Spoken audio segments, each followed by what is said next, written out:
الحمد للہ رب العالمین الصلاة والسلام علی سید المرسلین اما بعد فاعوذ باللہ من الشیطان الرجیم بسم اللہ الرحمن الرحیم باوقار سامعین اہل سنت السلام علیکم ورحمۃ اللہ وبرکاتہ۔ آج آئیے آپ کے سامنے ایک ایسے ذلیل قوم وہابیہ دیوبندیہ کے ایک بہت بڑے جاہل مناظر کو آپ کے سامنے ایکسپوز کرتا ہوں۔ یہ فیس بک کے بہت بڑے مناظر ہے جس کا نام ہے کمران ضمیر۔ اس کا کام ہی بس یہی ہے کہ یہ ایسی کنفیوز ہے، تو خود بندہ کنفیوز ہے اور یہ چاہتا ہے کہ عوام الناس بھی اسی طرح کنفیوز ہو جائے اور کنفیوز ہو کر گمراہ ہو کر دیوبندی ہو جائے، جو کہ ہم کبھی ہونے نہ دیے ہیں اور نہ دیں گے۔ اس بدبخت کے ہر پوسٹ کا الحمدللہ ایسا پوسٹ مارٹم ہوتا ہے کہ یہ بدبخت سوائے جواب دینے کے رپورٹ کر کے میری آئی ڈی کو بند کروا دیتا ہے۔ خیر آئیے، یہ ہے کمران ضمیر۔ اس بدبخت نے ایک پوسٹ کیا حضور پاک صلی اللہ علیہ وسلم کی شان عظمت پر انگلی اٹھاتے ہوئے اور اس فرمان کا غلط معنی نکال کے عوام الناس کو گمراہ کرنے کی کوشش کی ہے۔ وہ یہ کہ یہ بدبخت نے پوسٹ کیا اور کہتا ہے کہ ہمارے نبی فرماتے ہیں صلی اللہ علیہ وسلم، جس کا مفہوم ہے جو دور سے مجھ پر درود پڑھے فرشتے مجھ تک پہنچا دیتے ہیں۔ یعنی کہ یہ کہنا یہ چاہ رہا ہے کہ اللہ کے رسول صلی اللہ علیہ وسلم اپنے امتیوں کی درود پاک کو، درود و سلام کو، فکار کو خود نہیں سن سکتے، فرشتے آپ تک پہنچا دیتے ہیں تب آپ سنتے ہیں۔ جبکہ اس بدبخت کو اگر دوسری احادیث کا علم ہوتا یا حضور پاک صلی اللہ علیہ وسلم سے سچی محبت ہوتی تو یہ اس حدیث شریف سے یہ معنی اور مفہوم بیان کرنے کی کوشش نہیں کرتا، جیسا کہ ان بدبخت دیوبندیوں کا عقیدہ ہے کہ حضور پاک صلی اللہ علیہ وسلم ہماری فریاد و پکار نہیں سن سکتے، اور اسی پر یہ دلیل دینے کی کوشش کر رہا ہے۔ جبکہ اللہ کے رسول صلی اللہ علیہ وسلم کی حدیث شریف میں حضور فرماتے ہیں کہ میں اپنی امتیوں کی درود و سلام کو خود سنتا ہوں، جواب بھی دیتا ہوں، جو انشاءاللہ الرحمن آگے میں پیش کروں گا۔ اب آئیے سب سے پہلے میں بتا دوں کہ اس حدیث شریف سے حضور پاک صلی اللہ علیہ وسلم کی شان بیان کی جا رہی ہے، نہ کہ حضور پاک صلی اللہ علیہ وسلم کی دور سے سننے کی نفی کی جا رہی ہے۔ اور یہ آپ کو یہ دیوبندی وہابی خبیث حضور کے گستاخ اور دشمن نہیں بتائیں گے، آپ کو الحمدللہ سنی حنفی بریلوی حضور کے عاشق، حضور کے دیوانے ہی بتائیں گے، جو اکثر ہمیشہ سے بتاتے چلے آ رہے ہیں اور نبی رحمت صلی اللہ علیہ وسلم کی طرف اٹھائی بھی انگلی کو سنی حنفی بریلوی جو توڑتے چلے آ رہے ہیں۔ آئیے، اس سے تو حضور پاک صلی اللہ علیہ وسلم کی شان و عظمت یوں بیان ہوتی ہے کہ ایک ایگزامپل لے لیجئے کہ ایک بادشاہ ہے، ایک بادشاہ اپنے تخت پر بیٹھا ہے اور اس کو کسی چیز کی بھی حاجت یا ضرورت، یا کوئی غلام یا خادم ان کی بارگاہ میں کسی چیز کو پیش کرنے کے لیے آیا ہے، تو اب کوئی شخص ان کی بارگاہ میں کسی چیز کو لا کر دیا تو بادشاہ کے اندر یہ طاقت و اختیارات ہے کہ وہ اپنے تخت سے اتر کر جا کر خود اسے لے لے۔ لیکن بادشاہ کی شان تو یہ ہوتی ہے کہ بادشاہ اپنے تخت پر ہی بیٹھا رہتا ہے، لیکن اس کی بارگاہ میں پرجا جو ہوتے ہیں وہ سامان کو لے جا کر پیش کرتے ہیں۔ تو اب کسی سامان کو کسی پرجا، کسی پیادہ کا یا کسی پرجا کا اٹھا کر لیا کہ بادشاہ کی بارگاہ میں پیش کرنا، یہ بادشاہ کے محتاج اور معذور ہونے کی دلیل نہیں ہے۔ یہ کوئی ایک جاہل اور کم علم بندہ ہی ہوگا جو بادشاہ کی بارگاہ میں اس سامان کو پیش کرنے کے عوض اسے معذور سمجھے گا، اور یہ جو بادشاہ سے بغض و حسد رکھنے والا بندہ ہوگا بس وہی بادشاہ کی اس شان و عظمت کو اس کی معذوریت سمجھ کے عوام الناس میں انتشار و اختلاف پیدا کرے گا۔ لیکن اگر بادشاہ کا جو محبوب محب ہوگا وہ دیکھ کر یہی سمجھے گا کہ بھائی یہ تو بادشاہ کی شان ہے کہ بادشاہ چاہے تو وہ خود اٹھ کر لے سکتا تھا، لیکن بادشاہ کی بارگاہ میں ہزاروں پیادہ، ہزاروں سپاہی ہیں جو بادشاہ کی شان کے مطابق ہر چیز کو اس کی بارگاہ میں پیش کرتے ہیں۔ یہی معاملات اللہ کے پیارے رسول صلی اللہ علیہ وسلم کا ہے، کیونکہ اللہ کے ان سے کہیں زیادہ بلند و بالا، جب بادشاہ کی یہ شان ہے تو بادشاہ سے کہیں بلند و بالا حضور پاک صلی اللہ علیہ وسلم کی بارگاہ میں حضور پاک صلی اللہ علیہ وسلم کی شان ہے۔ اب میرے آقا نبی احمد صلی اللہ علیہ وسلم کی دوسری حدیث ہے کہ حضور خود فرماتے ہیں کہ میں سنتا ہوں اور خود جواب دیتا ہوں، لیکن ایک یہ بھی حدیث شریف ہے کہ حضور پاک صلی اللہ علیہ وسلم فرماتے ہیں کہ جب کوئی مجھ پر درود و سلام پیش کرتا ہے تو فرشتے مجھ تک پہنچاتے ہیں۔ آخر کیا بات ہے، ہاں حضور خود سنتے ہیں، یہ حضور کی شان ہے، لیکن اللہ رب العزت اپنے محبوب کی بارگاہ میں کئی فرشتوں کو ان کی نوکری میں لگا دیا، ان کی غلامی میں لگا دیا ہے کہ تا قیامت تک حضور کی خود سننے کے باوجود حضور پاک صلی اللہ علیہ وسلم کی یہ شان و عظمت ہے کہ اللہ رب العزت اپنے پیارے محبوب کی بارگاہ میں نوری فرشتوں کو ان کی نوکری اور غلامی کے لیے لگا دیا ہے کہ تا قیامت تک حضور کے غلام جہاں جہاں بھی حضور پہ درود و سلام پڑھیں گے وہ حضور کی بارگاہ میں لا کر باعزت پیش کریں گے۔ یہ حضور کی شان ہے، لیکن ان بدبخت دیوبندیوں کو حضور کی شان و عظمت تو نظر نہیں آتی، لیکن یہ عوام الناس کو اپنی طرح گستاخ بنانے کے لیے ایسی ایسی بات پیش کر کے گستاخ بناتے ہیں۔ اور بہرحال آئیے اب دوسری حدیث شریف سے میں یہ ثابت کر دوں کہ میرے آقا نبی رحمت صلی اللہ علیہ وسلم خود بھی سنتے ہیں اور اس کا جواب بھی دیتے ہیں۔ جیسے کہ یہ حدیث شریف ہے جس کی سند یہ ہے کہ حضرت محمد بن عوف بن سفیان روایت کرتے ہیں حیوات بن شرین بن صفوان سے، اور وہ روایت کرتے ہیں حمید بن زیاد سے، اور وہ روایت کرتے ہیں یزید بن عبداللہ بن قصید سے، اور وہ روایت کرتے ہیں حضرت ابو ہریرہ رضی اللہ تعالی عنہ سے۔ یہ تھی اس کی سند۔ اب متن پر آ جائیں تو حضرت ابو ہریرہ رضی اللہ تعالی عنہ سے روایت ہے کہ رسول اللہ صلی اللہ علیہ وسلم نے فرمایا جب کوئی مجھ پر سلام بھیجتا ہے تو اللہ تعالی نے میری روح واپس لوٹا دی ہوئی ہے، یہاں تک کہ میں ہر سلام کرنے والے کے سلام کا جواب دیتا ہوں۔ سبحان اللہ۔ اس حدیث شریف کو روایت کرتے ہیں حضرت ابو داؤد رحمۃ اللہ تعالی اپنی کتاب المناسک میں، چیپٹر ابو داؤد شریف چیپٹر ہے قبروں کی زیارت کرنا، اور حدیث نمبر ہے 2041۔ اسی حدیث شریف کو امام احمد بن حنبل رحمۃ اللہ تعالی علیہ اپنی مسند میں روایت کرتے ہیں، جلد 2 صفحہ نمبر 527 اور حدیث نمبر 10867 پہ۔ اسی حدیث شریف کو امام طبرانی رحمۃ اللہ تعالی علیہ اپنی کتاب معجم الاوسط کے جلد 3 صفحہ نمبر 262 اور حدیث نمبر 3092 اور 9329 پر نقل فرماتے ہیں، اور امام بہقی رحمۃ اللہ تعالی علیہ اسی حدیث شریف کو اپنی کتاب سنن کبریٰ جلد 5 صفحہ نمبر 245 پہ نقل فرماتے ہیں، اور حدیث نمبر 10050 پر۔ اسی حدیث شریف کو امام بہقی رحمۃ اللہ تعالی علیہ اپنی شعب الایمان جلد 2 صفحہ نمبر 217 اور حدیث نمبر 5181 پہ نقل فرماتے ہیں، اور شعب الایمان بھی ہی امام بہقی رحمۃ اللہ تعالی علیہ جلد 2 صفحہ نمبر 217 اور حدیث نمبر 5081 اور 4161 پر بھی نقل فرماتے ہیں، اور امام ابن رواح رحمۃ اللہ تعالی علیہ اپنی مسند میں جلد 1 صفحہ نمبر 453 اور حدیث نمبر 526 پہ نقل فرماتے ہیں، اور امام مندری رحمۃ اللہ تعالی علیہ اپنی کتاب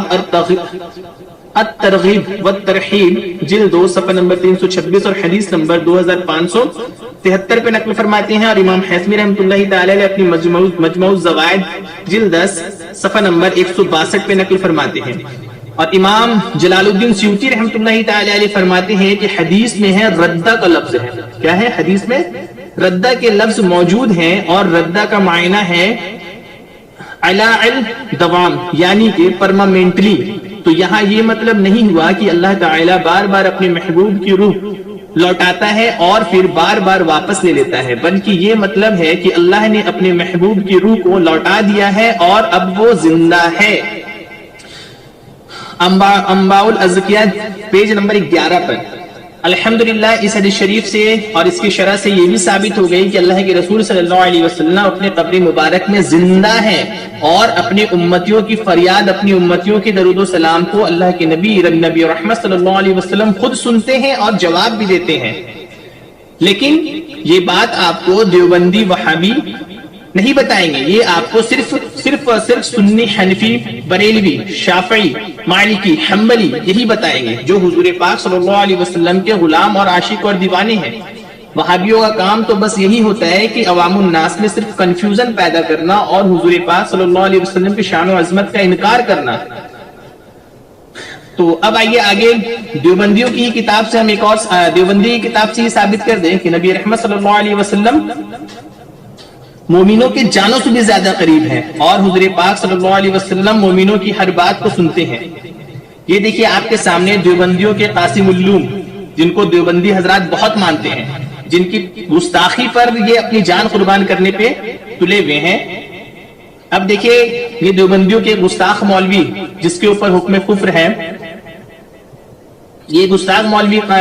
قاسم نانوتوی تہذیب الناس میں تہذیب الناس کے صفحہ نمبر 31 پہ فرماتے ہیں، 31 اور 32 پہ، کہ نبی کریم صلی اللہ علیہ وسلم مومنوں کے جانوں سے بھی زیادہ قریب ہے۔ سبحان اللہ۔ اور یہ قرآن کریم کی آیت کریمہ پیش کرتے ہیں، قرآن کی آیت سے یہ ثابت کرتے ہیں کہ یہ آیت النبی اولا سے تائید اور اس کا مفہوم پر آیت النبی اولا بالمؤمنین من انفسہم ملانے کی ضرورت ہے۔ محمد رسول اللہ صلی اللہ علیہ وسلم کو صغرا بنائیں اور النبی اولا بالمؤمنین من انفسہم کو کبرا۔ دیکھیے یہ نتیجہ نکلتا ہے یا نہیں، یعنی صورت اس کی یہ ہے کہ النبی اولا بالمؤمنین من انفسہم کو بعد لحاظ صلح من انفسہم کے دیکھیے تو یہ بات ثابت ہوتی ہے کہ رسول اللہ صلی اللہ علیہ وسلم کو اپنی امت کے ساتھ وہ قرب حاصل ہے کہ ان کی جانوں کو بھی ان کے ساتھ حاصل نہیں۔ سبحان اللہ۔ یہاں پر ہی تہذیب الناس میں دیوبندیوں کے قاسم العلوم قاسم نانوتوی صاحب صفحہ نمبر 31 اور 32 سے فرماتے ہیں، قرآن کریم کی آیت کریمہ کو پیش کر کے اس پر بحث کرتے ہوئے ثابت کرتے ہیں کہ نبی کریم صلی اللہ علیہ وسلم کو اپنی امت کے ساتھ وہ قرب حاصل ہے کہ ان کی جانوں کو بھی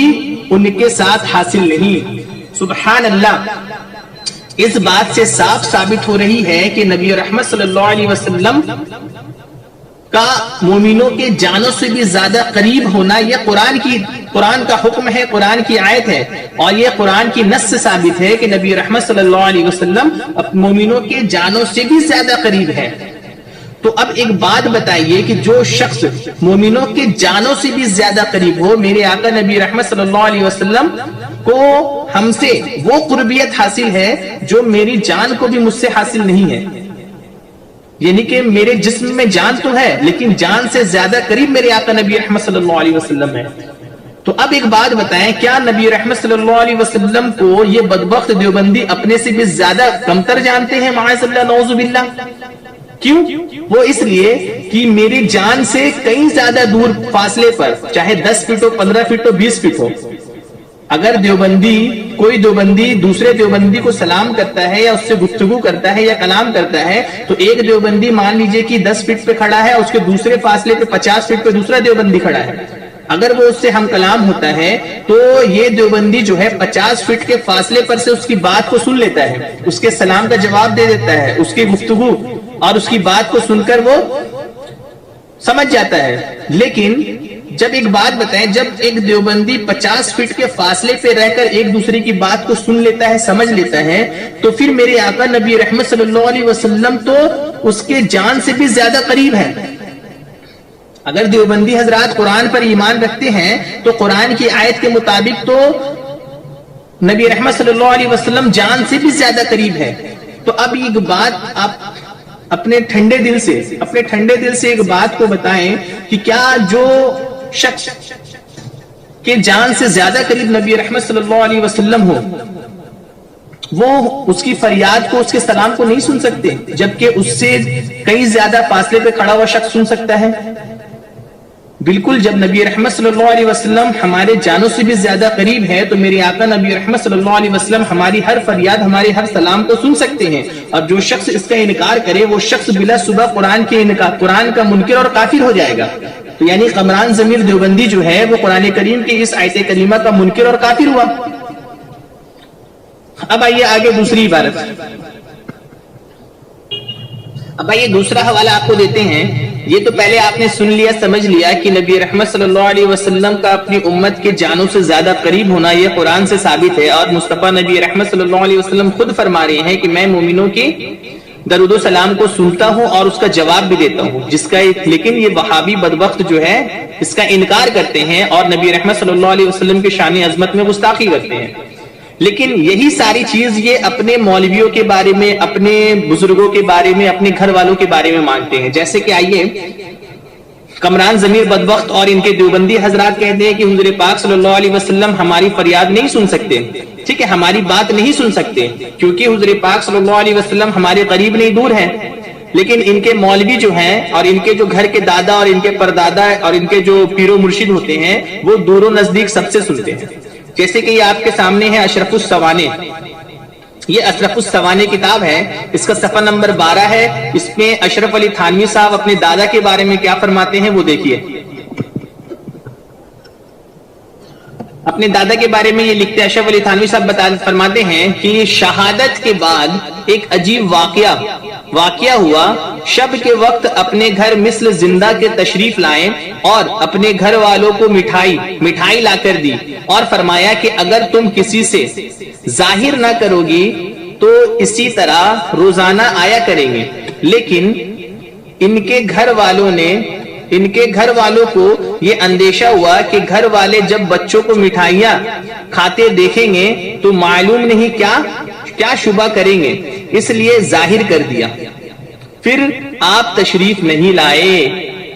کیا ہے یہاں تو پہلی بات یہاں پر یہ بدبخت کہتے ہیں کہ نبی رحمت صلی اللہ علیہ وسلم کہیں آ جا نہیں سکتے. حضور پاک صلی اللہ علیہ وسلم اپنے قبر مبارک میں ہیں اور آپ نہ کسی کو کچھ دے سکتے ہیں, نہ کہیں آ جا سکتے ہیں اور نہ کسی کی فریاد سن سکتے ہیں. لیکن یہ بدبخت جو ہیں اپنے مولویوں کے بارے میں کیا کہہ رہے ہیں, اپنے دادا کے بارے میں, کہ ان کے دادا مرنے کے بعد مثل زندہ کے, یعنی جیسے زندہ لوگ جسم کے ساتھ آتا ہے نا, وہ جسم کے ساتھ اپنے گھر آئے اور گھر خالی ہاتھ نہیں آئے, گھر مٹھائی لے کر آئے اور لوگ اپنے گھر والوں کو مٹھائیاں کھلائے. اور ان کے دادا نے یہ بھی کہا, اشرف علی تھانوی کے دادا نے, کہ اگر تم کسی سے ظاہر نہ کرو گے, یعنی کسی کو نہیں بتاؤ گے کہ ہم گھر آئے تھے مٹھائی لے کر, تو میں روزانہ اسی طرح آیا کروں گا. اور پھر وہ چلے گئے, اشرف علی تھانوی کے دادا چلے گئے. اب وہ قبر میں, قبرستان میں گھر سے کتنی میل دور دفن ہے, اب اپنے قبر پہ چلے گئے. اور وہاں جانے کے بعد جب ان کے گھر والوں کو شبہ ہوا کہ لوگ نہ جانے بچوں کو مٹھائی کھاتا دیکھ کیا کیا سوچیں گے, اس لیے یہ لوگوں کو بتا دیے کہ ان کے دادا مثل زندہ گھر تشریف لائے تھے. تو اب ان کا لوگوں کو بتا دینا, جیسے ہی یہ لوگوں کو بتائے ہیں ان کے دادا کو, اشرف علی تھانوی کے دادا کو بغیر فرشتے کے بتائیں, کیونکہ حضور کو تو فرشتے لے جا کر بتاتے ہیں درود شریف, تب وہ سنتے ہیں نعوذ باللہ معاذ اللہ. لیکن اشرف علی تھانوی کے دادا کو کوئی فرشتے لے جا کر نہیں بتاتے ہیں کہ تمہارے گھر والوں نے پڑوسیوں کو بتا دیا ہے کہ تم ان کے گھر آتے ہو اور مٹھائی دیتے ہو, کسی نے نہیں بتایا. لیکن ان کے دادا کو قبر پر لیٹے لیٹے وہ سارا علم ہو گیا اور قبر سے ہی یہ اپنے گھر والوں کی بات کو سن لیتے ہیں اور پھر دوبارہ نہیں جاتے ہیں. معاذ اللہ. دیکھیے یہ بدبختوں کا یہ عقیدہ ہے. ایک تو نبی, انبیاء اکرام, اولیاء اکرام اپنی امت, اپنے غلاموں کی مدد نہیں فرما سکتے, کچھ دے نہیں سکتے, وہ محتاج ہے. لیکن یہ بدبخت جو ہے دیوبندی کے دادا, اشرف علی تھانوی کے دادا, گھر بھی جا رہے ہیں اور مٹھائی بھی دے رہے ہیں. انبیاء اولیاء جو ہے وہ دور سے سن نہیں سکتے, لیکن ان کے مولوی ملا اور ان کے دادا جو ہے وہ دور سے سن بھی رہے ہیں اور دور سے سن کر سمجھ بھی جا رہے ہیں. معاذ اللہ. یہ ہے دیوبندیوں کا اصلی چہرہ. یہ کمران ضمیر اب بتائیں کہ اشرف علی تھانوی کتنا بڑا منکر ہے. ایک تو تم نے قرآن کا انکار کیا, حضور پاک صلی اللہ علیہ وسلم کی حدیث کا انکار کیا, اور دوسرا تمہارے مولوی تمہارے عقیدے کا خلاف بیان کرتے ہیں. تمہارے نزدیک تو اللہ کے رسول صلی اللہ علیہ وسلم نہیں سن سکتے دور سے, لیکن یہ تمہارے دادا پھر کیسے سن رہے ہیں؟ کیا معاذ اللہ تم نبی سے زیادہ بلند و بالا درجہ اپنے ملاؤں کا مانتے ہو؟ اسی لیے تو ہم تم بدبختوں کو حضور کا گستاخ اور جہنم کا کتا کافر مانتے ہیں. پھر تمہیں تکلیف کیوں ہوتی ہے؟ اب آئیے یہ تیسرا حوالہ, معاذ اللہ, ان کے دیوبندیوں کے گھر سے دوسرا حوالہ. یہ ہے ارواح ثلاثہ, اشرف علی تھانوی کی کتاب. اس کے صفحہ نمبر 212 اور 213 پہ کیا لکھتے ہیں اب دیکھ لیجئے کہ ان کے مولوی قاسم نانوتوی کو بھی دور کا خبر, وہ قاسم نانوتوی بھی مرنے کے بعد قبر سے دور کی بات سنتے ہیں, لیکن معاذ اللہ نبی رحمت صلی اللہ علیہ وسلم نہیں سنتے. یہ دیکھیے اس پر کیا لکھتے ہیں کہ دیوبند میں جب جھگڑا ہوتا ہے تو قاسم نانوتوی اس جھگڑے کو قبرستان میں دور دور جہاں پر وہ مر کے مٹی میں مل گیا, اس قبرستان میں مر کے مٹی میں ملنے کے باوجود وہ دور سے دیوبند میں ہوتے ہوئے جھگڑے کو دیکھ اور سن رہا ہوتا ہے اور اس کو علم ہو جاتا ہے, اور پھر یہ اپنے جسم کے ساتھ دیوبند آ جاتا ہے اور جھگڑا بھی چھڑاتا ہے. دیکھیے صفحہ نمبر 212 اور 13. 212 پر کیا لکھتے ہیں کہ فرمایا کہ واقعہ یہ ہے کہ ابھی مولانا نانوتوی لعنت اللہ علیہ جسد انصری کے ساتھ میرے پاس تشریف لائے تھے, جس سے میں ایک دم پسینہ پسینہ ہو گیا اور میرا یہ لبادہ تربتر ہو گیا ہے، تربتر ہو گیا، اور یہ فرمایا کہ محمود حسن کو کہہ دو کہ اس جھگڑے میں نہ پڑے، بس میں نے یہ کہنے کے لیے بلایا ہے۔ مولانا محمود حسن صاحب نے عرض کیا، حضرت میں آپ کے ہاتھ پر توبہ کرتا ہوں کہ اس کے بعد میں اس قصے میں کچھ نہ بولوں گا۔ معاذ اللہ، معاذ اللہ، لعنت ہو دیوبندیوں پر، بے شمار لعنت۔ یہ بدبخت کہتے ہیں کہ نبی قمران ضمیر بدبخت کہتا ہے کہ نبی رحمت صلی اللہ علیہ وسلم دور سے نہیں سن سکتے، فرشتے ان کو سناتے ہیں، بتاتے ہیں۔ لیکن یہ دیوبندی کے مولوی اشرف علی تھانوی نے اپنے ملا قاسم نانوتوی جو گستاخ رسول جہنم کا کتا ہے، اس کے بارے میں اس نے یہ لکھا ہے کہ جب مدرسہ دیوبند میں جھگڑا ہوا کسی بات کو لے کر، تو نانوتوی قبر پر لیٹے لیٹے ہی سن لیا، اور وہاں پر یہ معلوم چلی ہے کہ یہ جھگڑا کس کے بیچ ہو رہا ہے، اور پھر وہ اپنے جسم کے ساتھ، جسد انصری کے ساتھ وہ دیوبند چلا بھی آیا قبر سے نکل کر۔ واہ، اس کو اختیار بھی ہو گیا کہ مرنے کے بعد انبیاء اولیاء تشریف نہیں لا سکتے، لیکن یہ دیوبندی بدبخت کے مولوی جو ہیں وہ مرنے کے بعد قاسم نانوتوی جسد انصری کے ساتھ مدرسہ دیوبند تشریف لے آئے، اور لانے کے بعد اس نے فرما دیا کہ بھائی تم ان کو کہہ دو محمود الحسن کو کہ اس جھگڑے پہ نہ پڑے۔ معاذ اللہ، یہ ہے دیوبندیوں کی مکاری اور حضور پاک صلی اللہ علیہ وسلم سے دشمنی۔ یہ حضور کے شان و عظمت میں جس چیز کا انکار کرتے ہیں وہی چیز اپنے مولویوں کے بارے میں لکھتے ہیں۔ اب آئیے آگے ایک اور حوالہ دیتے ہیں۔ دیکھیے یہ آپ کے سامنے امداد المستاق ہے، سوری امداد السلوک ہے۔ امداد السلوک کے صفحہ نمبر 67 پر رشید احمد گنگوہی صاحب فرماتے ہیں کہ نیز مرید کو یقین کے ساتھ یہ جاننا چاہیے کہ شیخ کی روح کسی خاص جگہ میں مقید و محدود نہیں ہے، پس مرید جہاں بھی ہوگا، خواہ قریب ہو یا بعید، قریب ہو یا بعید، بعید کا بمعنی دور ہو، تو وہ شیخ کے جسم سے دور ہے لیکن اس کی روحانیت سے دور نہیں۔ یعنی کہ اس میں رشید احمد گنگوہی نے بتایا ہے کہ جو مرید ہوتا ہے وہ اپنے شیخ کے جسم سے تو وہ دور ہوتا ہے لیکن اپنے شیخ کی روحانیت سے دور نہیں ہوتا۔ اب وہ شیخ جو ہے اپنے مرید کے ہر وقت روحانی اعتبار سے اپنے مرید کے قریب اور ساتھ ہوتے ہیں۔ جب دیوبندی پیر اپنے مرید کے قریب ہوتے ہیں ہر وقت روحانی اعتبار سے، اور وہ اپنے مرید کی ہر بات کو سنتے سمجھتے جانتے ہیں، تو پھر میرے آقا نبی رحمت صلی اللہ علیہ وسلم کیوں نہیں؟ پھر میرے آقا نبی رحمت صلی اللہ علیہ وسلم سے اتنی بغض و حسد کیوں ہے دیوبندیوں کو؟ پھر کیوں دیوبندی عوام الناس کو گمراہ کرنے کے لیے میرے آقا نبی رحمت